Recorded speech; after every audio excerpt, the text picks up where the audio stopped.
atas segala nikmatnya dan karunia-Nya, yaitu nikmat iman, nikmat Islam, dan nikmat sehat, sehingga kita masih dapat berkumpul kembali di tempat yang mulia ini untuk melaksanakan sholat subuh berjamaah, dan insya Allah akan dilanjutkan dengan ta'lim. Tak lupa juga kita ucapkan shalawat dan salam kepada junjungan kita Nabi besar Muhammad SAW beserta keluarga dan sahabatnya yang insya Allah akan sampai pada kita, dan pada yaumil akhir nanti kita termasuk umatnya yang akan mendapatkan syafaat darinya. Amin, amin ya rabbal alamin.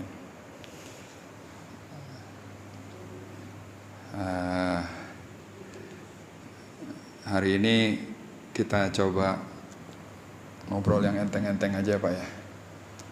Kita ngobrol masalah sejarah. Jadi kalau kita lihat saat ini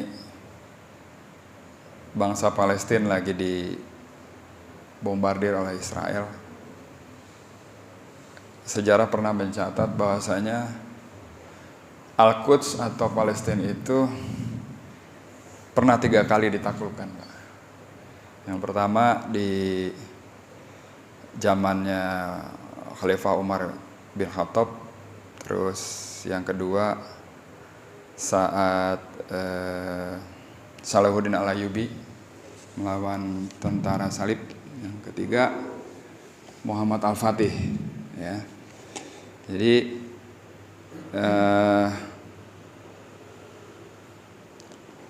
bisa kita lihat di sini bahwasanya pada zaman Rasulullah, sahabat Nabi, Rasulullah itu pernah bersabda. Jadi diriwayatkan dari Auf bin Malik, Rasulullah bersabda, aku mendatangi Nabi SAW pada perang Tabuk, dan beliau berada di atas kubah lalu bersabda, perhatikan 6 tanda-tanda hari kiamat. Pertama, wafatku. Kedua, penaklukan Baitul Maqdis. Nah, ini di hadis riwayat Bukhari nomor 3217 dari sahabat Auf bin Malik. Jadi Rasulullah pernah bilang kalau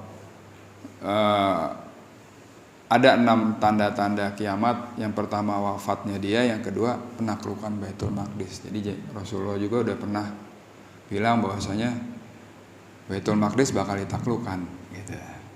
Nah, lalu nubuat tersebut cepat terwujud, tepat berurutan seperti yang disampaikan Nabi, sebab pembebasan Al-Quds itu hanya berlangsung 5 tahun sejak Nabi wafat. Jadi Nabi wafat itu tahun 632, bulannya bulan Juni. Sedangkan Baitul Maqdis dibebaskan pada April 637. Jadi Rasulullah wafat 632, Baitul Maqdis ditaklukkan oleh Umar bin Khattab itu 637. Pembebasan itu terjadi 17 tahun sejak peristiwa Isra Mi'raj yang berlangsung pada tahun 620-an. Pembebasan pertama ini bisa dibilang paling mulus, sekaligus memperlihatkan kekuatan Islam yang pada saat itu pada posisi yang puncak, Pak. Jadi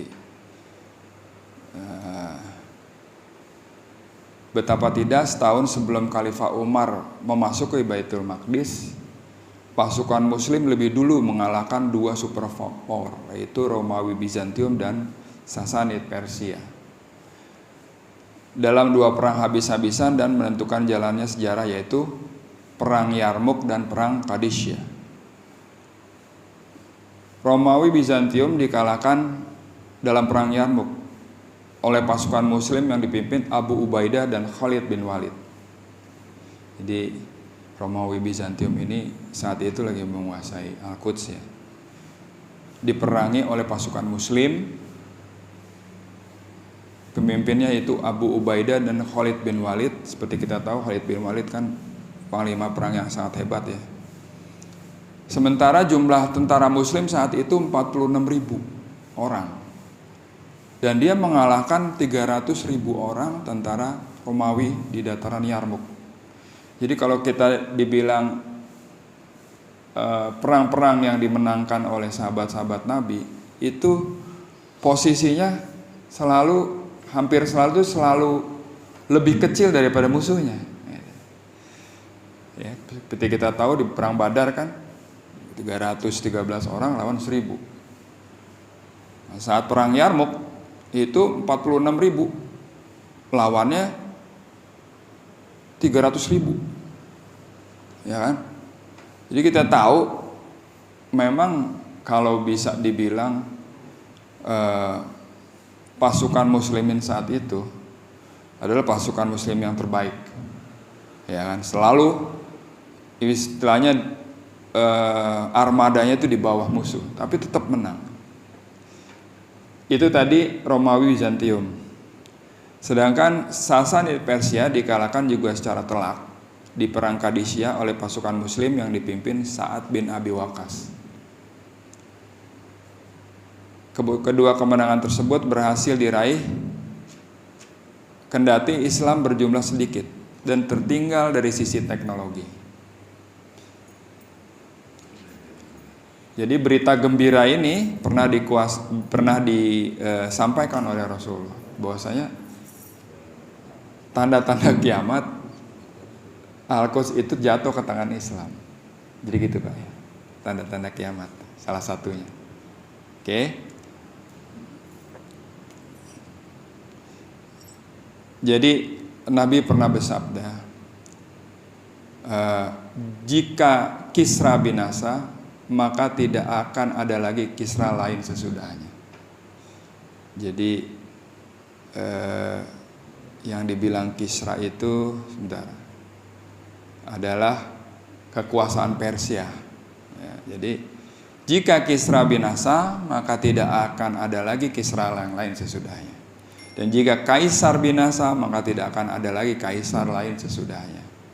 Dan demi zat yang jiwaku berada dalam genggamannya, sungguh kalian akan mengambil perbendaharaan kekayaan keduanya di jalan Allah. Hadis riwayat Bukhari. Lalu peristiwa itu pun terjadi. Setelah perang Qadisiyah yang diikuti pembebasan Al-Madain, ibu kota Sasanid Persia, sisa pasukan terakhir Persia dikalahkan oleh pertempuran Nihawan pada tahun 642. Setelah itu kekaisaran Persia tamat dan tak pernah ada lagi Kisra yang muncul. Jadi Kisra itu kekaisaran Persia. Terus kalau kaisar itu adalah perumpamaan dari kekaisaran Romawi. Sedang riwayat kekaisaran Romawi berakhir dengan penaklukan Konstantinopel, ibu kota Romawi Bizantium, oleh Muhammad Al-Fatih tahun 1453. Dan setelah itu kekaisaran Romawi pun tutup.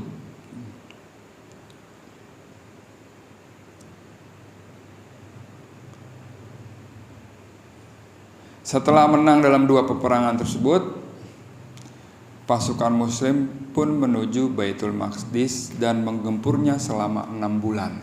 Jadi perang untuk membebaskan Baitul Maqdis itu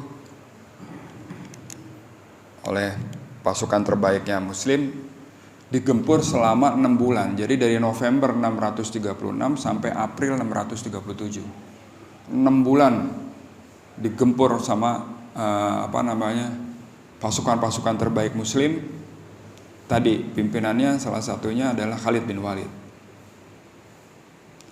Akhirnya Yerusalem menyerah dengan syarat kota itu diserahkan langsung kepada Khalifah Umar bin Khattab. Jadi dan diserahkan kuncinya. Nah, di situ kan yang berkuasa saat itu kan Romawi Bizantium yang diwakili oleh Patriark Sopronius. Dia kepingin menyerahkan kunci itu kepada Umar bin Khattab langsung. Jadi nggak mau diwakilkan oleh dua jenderalnya ini, nggak mau. Ya, jadi saat itu Panglima Romawi dari Patriark Uskup Agung Sopronius meminta agar perjanjian penyerahan kota Yerusalem ditandatangani langsung oleh Khalifah Umar. Waktu itu Khalifah Umar posisinya ada di Madinah. Ya. Awalnya permintaan Uskup Agung itu ditolak oleh Abu Ubaidillah dan Khalid bin Walid beserta pasukan Muslim. Ya, ditolak. Ngapain nungguin nungguin Umar bin Khattab yang ada di Madinah, katanya. Anda sudah ditaklukkan, serahin aja pada kami, katanya. Nah, kata yang megang kunci Yerusalem itu, saya pengen serahkan ini langsung kepada pimpinan kalian, Khalifah Umar. Akhirnya dihubungin Khalifah Umar, kasih tahu, datang dia untuk menandatangani dan menerima kunci kota Yerusalem tersebut, Baitul Maqdis tersebut. Jadi saat itu begitu mendengar kota suci ini akan diserahkan kepada Khalifah Umar bin Khattab, maka pembesar-pembesar yang ada di situ, pembesar Muslim, pembesar Romawi, pemimpin Kristen, siap menyambut kedatangan Khalifah Umar, ya kan? Jadi yang mereka pikirkan tuh, si pemimpin-pemimpin itu yang ada di situ, wah, kita akan menyerahkan kota ini kepada Khalifah yang sangat agung, ya kan? Di dalam benak dia, wah, pasukannya aja kayak gini, gitu kan? Pasukannya aja kayak Khalid bin Walid, Abu Ubaidillah, berarti pemimpinnya lebih heboh lagi kan, gitu kan?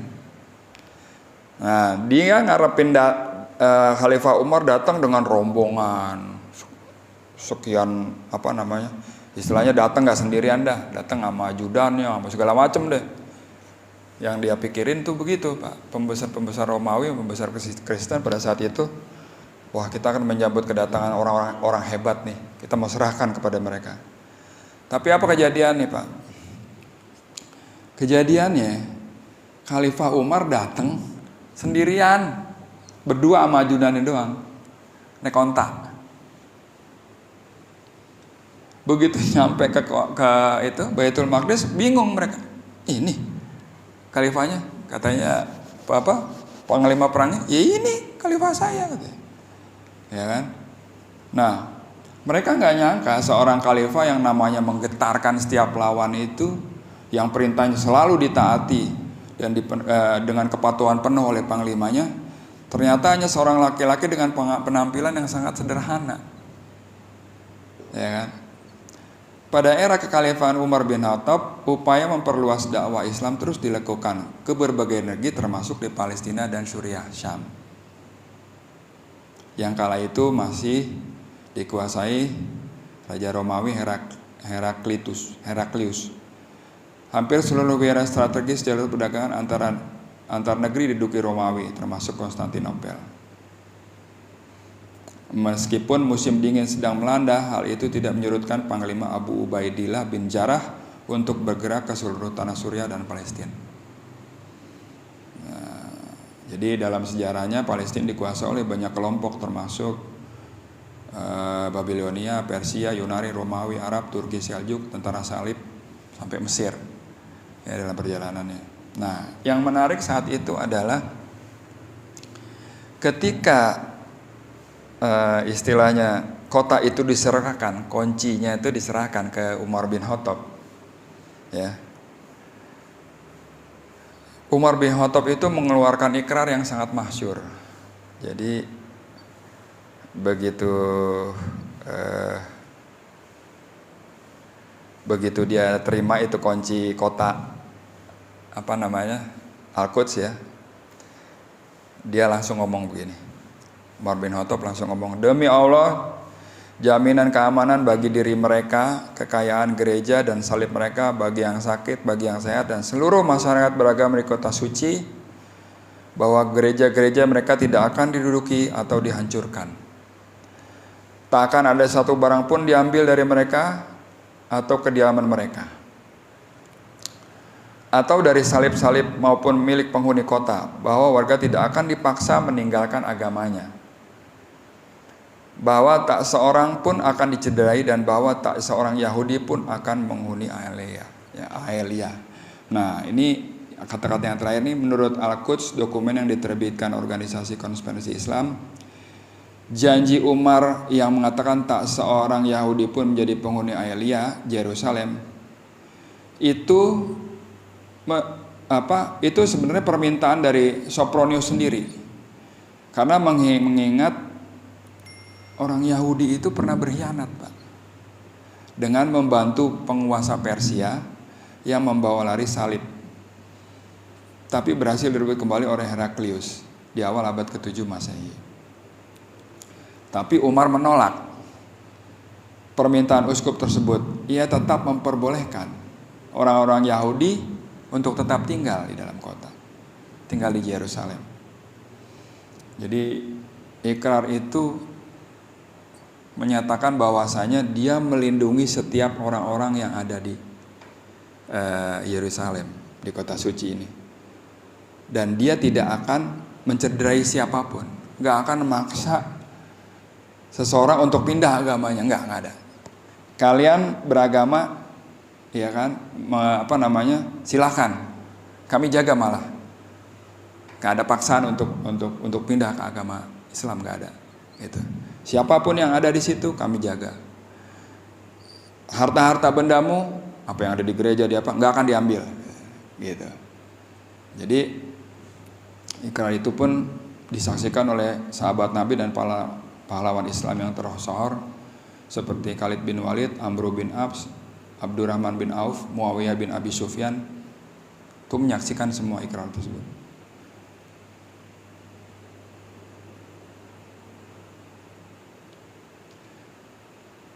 Nah, jadi Umar membangun fondasi toleransi, lewat ikrar tersebut. Gua nggak bakalan ganggu lo orang. Kalian beribadah menurut agama kalian, kami akan jaga. Gitu. Nah itu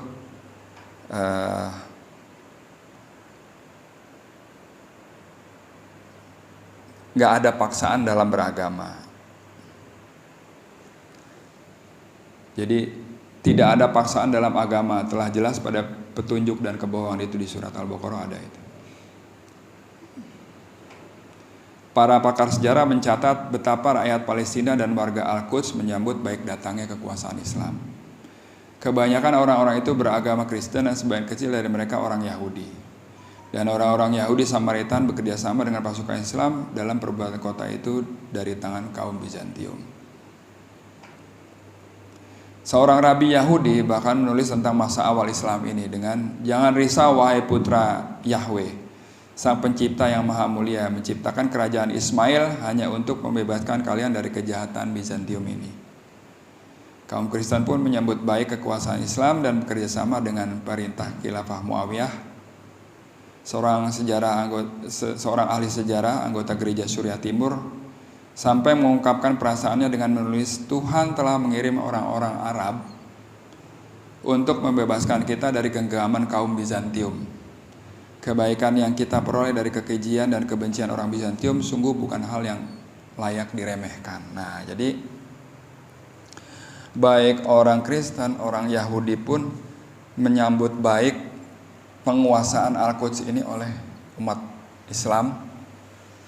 Bahkan bisa kita dengar tadi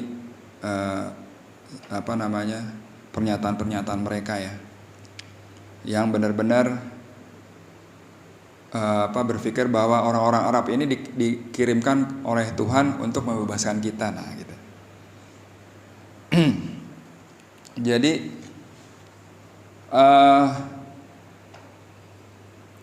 di bawah kepemimpinan Umar ini, Islam tuh nyebar ke seluruh wilayah Jazirah Arab. Jadi di zaman Umar ini gelombang ekspansi terjadi. Ibu kota Syria Damaskus jatuh pada tahun 635. Lalu setahun kemudian Bizantium kalah di pertempuran Yarmuk.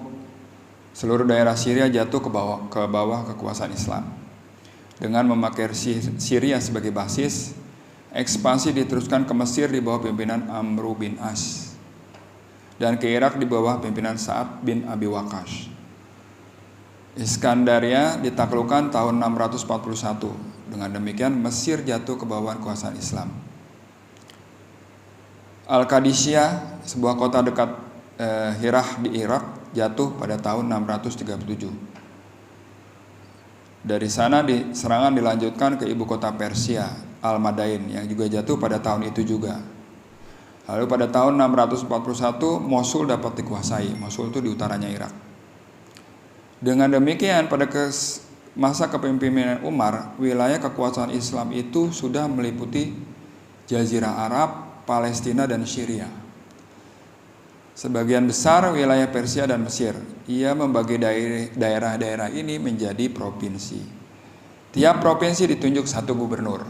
Nah, jadi bisa kita lihat dari tahun 635 sampai 641 itu tentara Muslim itu sudah nyebar sampai ke Damaskus, lalu ke Irak,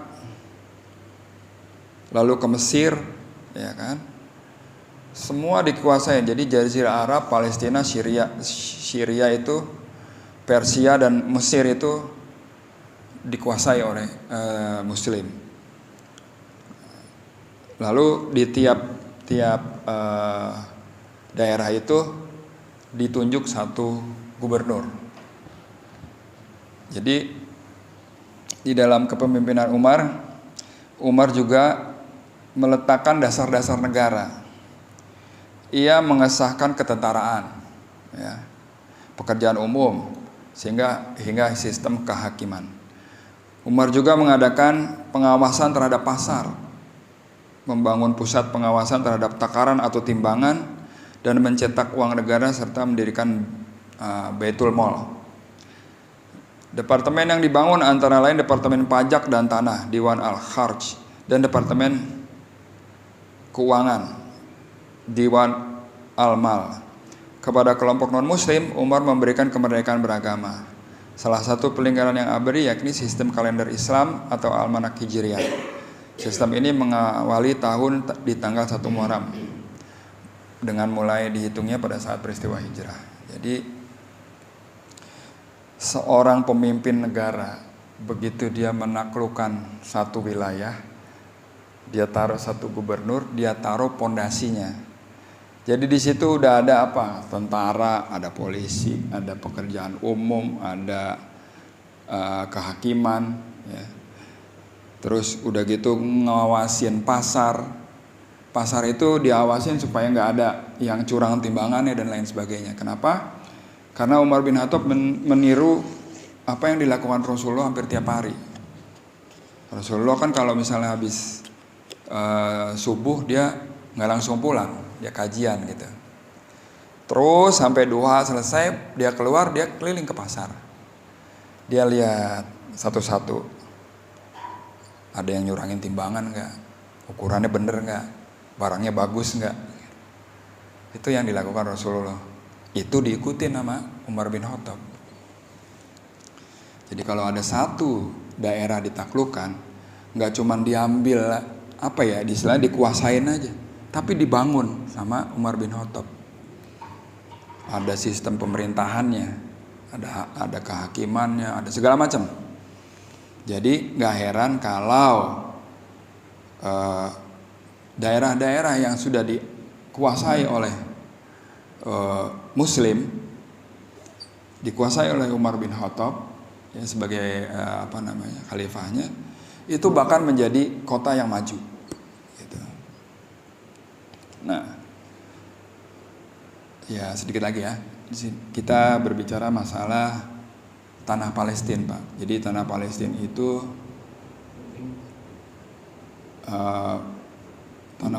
itu merupakan sebuah negara dan keberadaannya diakui bahkan oleh Allah di dalam Al-Quran. Jadi beberapa ayat yang menegaskan keberadaan Palestina, diantaranya yang pertama adalah Al-Maidah ayat 21. Jadi Allah Subhanahu Wa Taala berfirman, wahai kaumku, masuklah ke tanah suci Baitul Maqdis yang telah Allah tentukan bagimu, dan janganlah berbalik ke belakang karena takut kepada musuh. Nanti kamu menjadi orang-orang yang rugi. Maksudnya tanah Palestina ditentukan Allah Subhanahu wa taala bagi kaum Yahudi selama mereka beriman dan taat pada Allah. Ketika Nabi Muhammad SAW sudah diutus Allah, sementara mereka menolak untuk beriman kepadanya, tentunya ketentuan yang tadi itu gak berlaku lagi bagi orang-orang Yahudi. Jadi yang pertama, kenapa sih Palestina itu kayaknya sangat sangat diperhatikan oleh umat Muslim, karena pertama emang ada di Quran, Pak. Ya, ada di Quran di surat Al-Maidah ayat 21 ini. Emang Palestina itu dikasih Allah saat itu untuk kaum Yahudi yang ngikutin Nabi Musa, gitu, yang ngikutin perintah Allah. Begitu Nabi penerusnya datang, dia nggak mau ngikutin lagi, nah itu udah batal tuh perjanjian itu. Lalu yang kedua adalah Al-A'raf ayat 137. Auzubillahiminasyaitonirrajim. Kami mewariskan kepada kaum yang selalu tertindas itu bumi bagian timur dan bagian baratnya yang telah kami berkahi. Dengan demikian telah sempurna firman Tuhanmu yang baik sebagai janji untuk Bani Israel. Disebabkan kesabaran mereka, kami hancurkan apapun yang telah dibuat Fir'aun dan kaumnya serta apapun yang telah mereka bangun. Jadi saat itu ketika Fir'aun tenggelam di laut, runtuh kerajaannya di negeri Syam, di negeri Mesir dan sekitarnya. Akhirnya Bani Israel yang pegang itu kekuasaan. Dalam ayat ini dijelaskan nikmat Allah yang terbesar kepada Bani Israel setelah ditindas dan diperbudak oleh Fir'aun. Nikmat tersebut adalah mewarisi kawasan barat dan timur yang subur dan diberkahi Allah. Dengan demikian, janji Allah terhadap Bani Israel telah terlaksana dengan sempurna. Kenikmatan ini merupakan imbalan dari kesabaran mereka mengikuti ajaran Nabi Musa dan agama Allah yang benar. Jadi tanah Palestina ini memang diperuntukkan untuk kaumnya Nabi Musa karena kesabaran dia yang tadinya ditindas oleh Fir'aun dan kaumnya. Begitu Fir'aunnya udah gak ada, dia tuh akhirnya yang mewarisi wilayah tersebut. Lalu yang ketiga di Al-Isra ayat 1. Auzubillahiminasyaitonirrajim. Maha suci Allah yang telah memperjalankan hambanya Nabi Muhammad pada malam hari dari Masjidil Haram ke Masjidil Aqsa yang telah kami berkahi sekelilingnya, agar kami perlihatkan kepadanya sebagai tanda-tanda kebesaran kami. Sesungguhnya dia maha mendengar lagi maha melihat. Masjidil Aqsa dan daerah sekitarnya itu diberkahi Allah. Tandanya apa? Di antaranya dengan diutus banyak nabi di sana dan dengan kesuburan tanahnya. Jadi Palestina itu subur, Pak. Palestina itu banyak menghasilkan, kalau nggak salah ya, zaitun ya.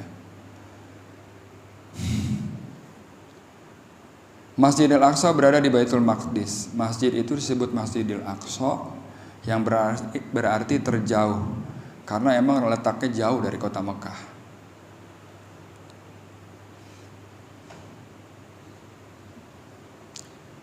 Lalu yang keempat di surat Al-Anbiya ayat 71. Auzubillahiminasyaitonirrajim.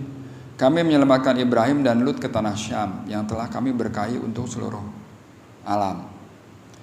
Nah, pada ayat ini tafsir Kemenaknya menjelaskan, dan kami telah menyelamatkan dia Ibrahim dari kejahatan warga kota Ur yang membakarnya hidup-hidup. Lalu dia hijrah ke Haran, kemudian ke Palestina. Dan kami juga telah menyelamatkan Lut dari bencana alam yang menimpa kota Sodom dan Gomorrah. Keduanya Ibrahim dan Lut pergi ke Palestina, sebuah negeri yang telah kami berkahi untuk seluruh alam. Jadi seperti kita tahu pada Quran tuh diceritakan kisahnya Nabi Ibrahim yang didatangi sama malaikat. Ya, terus udah gitu malaikat itu mau ke kota Sodom dan Gomorrah. Nah, Ibrahim bilang, di situ ada saudaraku namanya Lut. Oh iya, kami akan memberitahukan mereka juga supaya mereka hijrah dari situ. Nah, hijrahnya kemana? Hijrahnya ternyata ke Palestina. Dan yang kelima adalah surat Al-Anbiya ayat 105. Auzubillahi minasyaitonirrajim. Sungguh kami telah menuliskan di dalam Zabur, setelah tertulis di dalam Al-Zikr, Lauh Mahfuz, bahwa bumi ini akan diwarisi oleh hamba-hambaku yang soleh. Ayat ini menerangkan bahwa Allah telah menurunkan kitab kepada para rasul seperti Taurat, Zabur, Injil, Quran.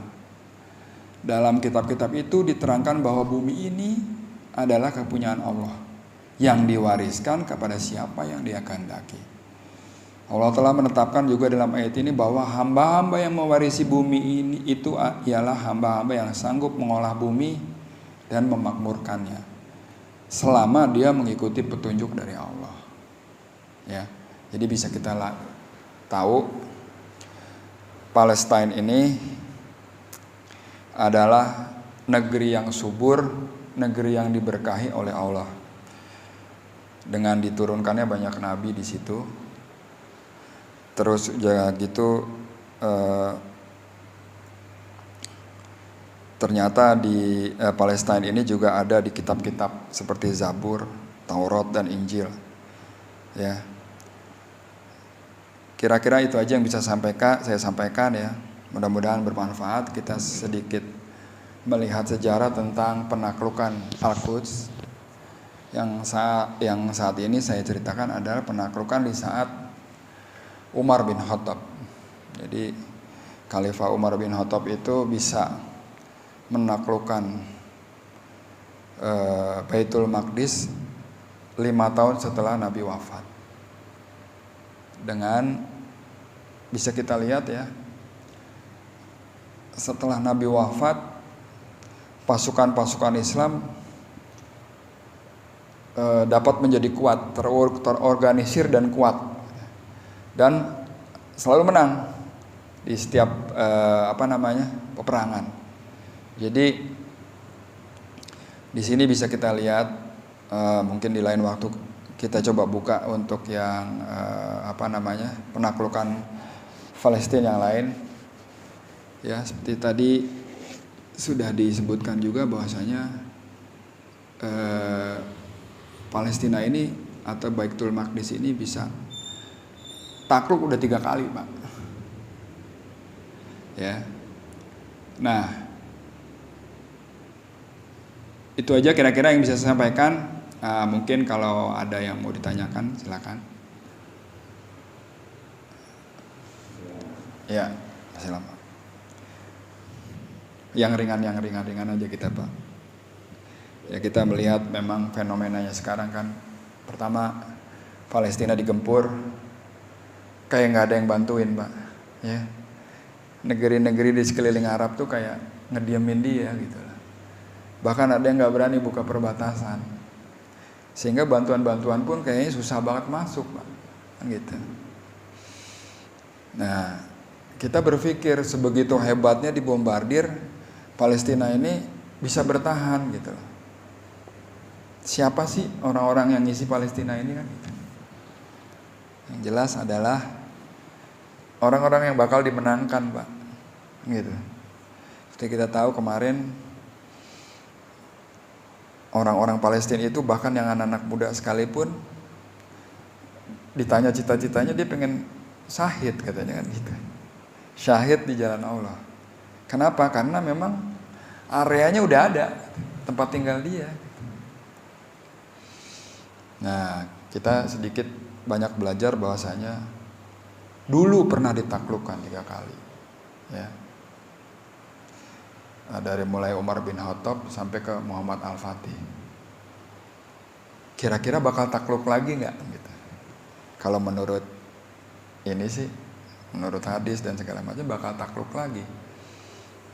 Tapi sebagai tanda kiamat kan gitu. Ya kan? Tadi Rasulullah pernah bilang ada 6 tanda kiamat. Pertama wafatnya aku, kedua takluknya Baitul Maqdis ke tangan Islam. 3 kali, Pak. Mungkin nanti ini yang terakhir nih. Saya nggak pernah tahu juga. Ya, mudah-mudahan aja kita doakan saudara-saudara kita di sana mendapat pertolongan yang terbaik dari Allah ya. yang mana masyarakat dunia sendiri udah benar-benar nggak habis pikir dengan Israel ini. Bahkan kemarin saya dapat broadcastan di Amerika rusuh, Pak. Gitu. Terus di setiap negara-negara yang kapalnya atau armadanya mau memberikan supply ke Israel itu dicegat semua. Produk-produk Israel kalau kita cuma diboikot, mereka dibuang-buangin, Pak. Ya kan? Produk Israel ini buang-buangin, hancur-hancurin. Kalau kita boikot, kita nggak beli gitu lah. Dan boikot-boikot yang kecil-kecil ini ternyata mempengaruhi juga. Jangan dipikir boikot-boikot yang kita lakukan itu nggak ada pengaruhnya. Contohnya di Malaysia, warganya disarankan untuk tidak belanja di gerai-gerai yang afiliasinya ke Israel sono. Akhirnya apa, kita lihat McD sepi, Starbucks sepi, KFC sepi di Malaysia tuh. Ternyata begitu dilihat di saham ya, saham-saham yang disebutkan tadi tuh pada turun, Pak. Jadi sebenarnya ngefek. Bahkan kita sudah merilis, MUI kita udah merilis bahwasanya ini loh daftarnya produk yang afiliasinya ke sono, ya kan? Kita udah dapat tuh. Bahkan kemarin muncul produk yang asli Indonesia gitu ya. Mana-mana aja ya. Dari mulai produk makanan apa aja, dari produk minuman apa aja, dari produk sabun, toiletry apa aja. Nah, kita tinggal ngikutin aja. Memang sih ada beberapa pendapat yang boikot McDonald gitu. Kan di McDonald ada orang kita yang kerja di sono juga kan gitu ya. Ya kan? Memang ada perbedaan pendapat, tapi umumnya ya gitu. Kalau kita mau nyetop genosida di Palestina ya, dia kan duitnya banyak tuh, Pak. Ya kan? Duitnya banyak tuh orang Israel. Makanya dia bisa beli bantuan dari Amerika tuh ya, persenjataan apa segala macam dia bisa beli. Dari mana duitnya kan gitu. Nah, ya kan, duitnya kagak ada serinya kalau kita bisa bilang gitu. Sehingga agak-agak mustahil gitu ngalahin mereka gitu. Nah, dengan cara boikot itu ya salah satunya. Selanjutnya ya mungkin bisa ya bantuan itu kita paksa supaya bisa masuk. Karena mengerikan sekali, Pak, nggak ada air, nggak ada gas di sana. Dibunuhin tiap hari, dirudalin, yang dirudalin rumah sakit yang disikat, ya kan, sekolahan. Dan negara-negara sekelilingnya dia tuh kayak nggak bisa berbuat apa-apa gitu lah. Ya mudah-mudahan Allah memberikan yang terbaik ya buat saudara-saudara kita di Palestina, terus juga memberikan jalan yang terbaik buat masyarakat dunia untuk menolong Palestina. Mudah-mudahan perang ini bisa segera usai ya. Ada gencatan senjata atau perdamaian sehingga masyarakat Palestina, saudara-saudara kita di Gaza itu bisa ketolong ya. Oke, kalau nggak ada lagi yang ditanyakan, kebetulan saya juga harus cepat-cepat pagi-pagi ini. Kalau lagi nggak ada yang ditanyakan, maka saya tutup aja. Mudah-mudahan ada manfaatnya. Yang benar datangnya dari Allah. Yang tidak benar mungkin datangnya dari saya mohon maaf. Kita tutup kaji kita ini dengan doa kafaratul majlis. Subhanakallahumma bihamdika asyhadu an la ilaha illa anta astaghfiruka wa atubu ilaik. Wabillahi taufiq wal hidayah. Wassalamualaikum warahmatullahi wabarakatuh.